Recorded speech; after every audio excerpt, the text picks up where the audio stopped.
신자는 돈을 어떻게 사용할 것인가?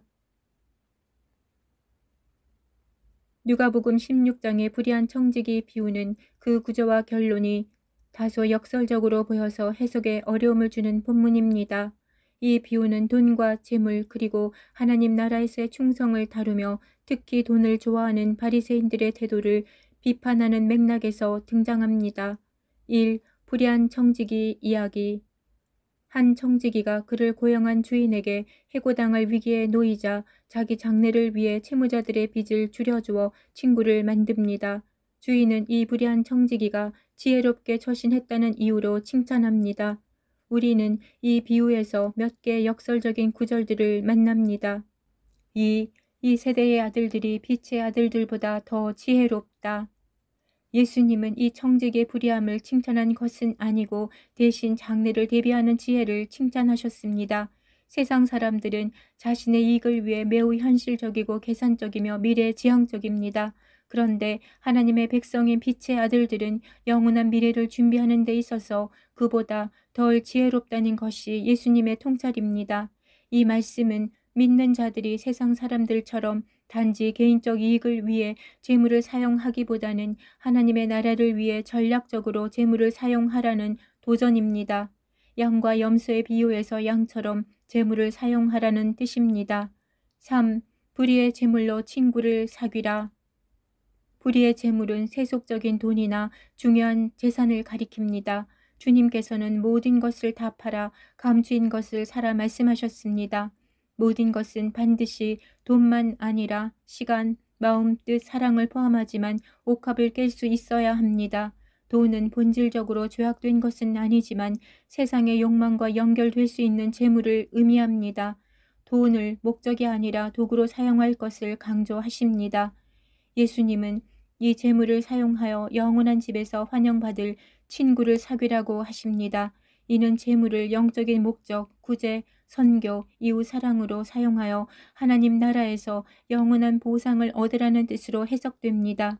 친구는 아마도 하나님의 백성이나 하나님 자신을 상징할 수 있습니다. 세상의 사람들도 자신들의 미래를 위해 재물을 지혜롭게 사용하거늘 하나님의 백성이라면 더욱 지혜롭게 영원한 나라를 위해 재물을 사용해야 한다는 교훈입니다. 4. 불의의 재물에 충성하지 아니하면 누가 참된 것으로 맡기겠느냐? 여기서 불의의 재물은 돈을, 참된 것은 하나님 나라의 상급을 가리킵니다. 예수님은 세상 재물을 천국을 위해 사용하지 못하는 사람은 하나님의 더 큰 은혜와 책임을 맡을 수 없다고 하십니다. 하나님과 재물은 숭배의 자리를 놓고 경쟁할 만큼 돈은 큰 위력을 가지고 있습니다.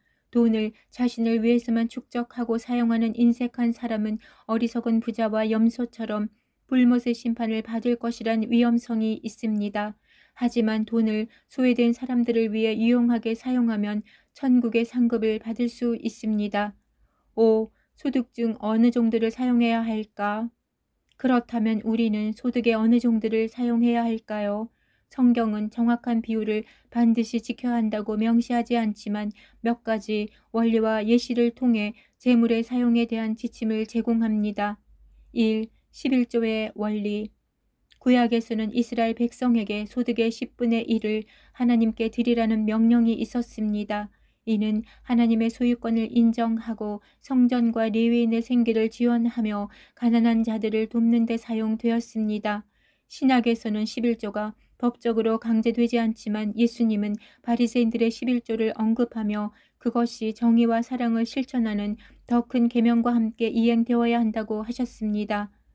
현대 기독교인은 11조에 대한 의견이 각자 다르며 법적 요구라기보다는 자발적 헌신의 표현으로 여겨집니다. 그러나 앞의 사례에서 다룬 것처럼 천국을 위해 충성하고 자비를 베푼 신자는 천국에서 상응하는 영원한 상급을 받을 것입니다. 땅과 하늘 두 개의 창고가 있습니다. 따라서 소득의 10%나 20%를 교회, 선교, 구제, 기부, 후원 등에 사용하는 것은 좋은 출발점일 수 있습니다. 2. 삭개오의 방식. 삭개오는 세리장이요 또한 부자였습니다. 그가 예수님의 초청을 받자마자 자발적으로 헌신을 결정했습니다. 마음으로만 믿는다는 말 대신에 구체적인 방식이었고 예수님의 마음을 만족시켰습니다. 이러한 결단은 현대 어느 곳에서도 찾아보기 힘든 일입니다. 내 재산의 절반을 가난한 사람들에게 주겠습니다. 만일 누구의 것을 속여 빼앗은 일이 있으면 4배로 갚겠습니다. 예수님은 오늘 구원이 이 집에 이르렀다 선포하셨습니다. 삭개오는 잃어버린 자 중 하나였으며 그의 결정으로 천국의 깊은 자리로 들어갔습니다. 부자가 천국에 들어가는 방법입니다. 돈이 이렇게 큰 영향을 주는 것은 사람이 가장 중요하게 생각하기 때문입니다. 가장 중요한 것을 하나님께 드리는 것은 충성의 표시입니다. 11조가 평생 동안 하늘의 상급을 쌓는 방식이라면 삭개오 방식은 한 번에 상급을 쌓을 수 있습니다. 예수님은 돈의 사용처를 빛과 어둠으로 대비시켜 말씀하셨습니다. 눈은 몸의 등불이니 그러므로 내 눈이 성하면 온몸이 밝을 것이요 눈이 나쁘면 온몸이 어두울 것이니 하나님과 재물을 겸하여 섬기지 못하느니라. 우리가 선하고 관대한 눈을 가지고 있다면 빛으로 가득하고 악하고 인색한 눈을 가지고 있으면 어둠으로 가득해질 것입니다. 인색한 사람은 어둠으로 가득합니다. 우리가 땅에서 포기한 만큼 천국은 확장됩니다.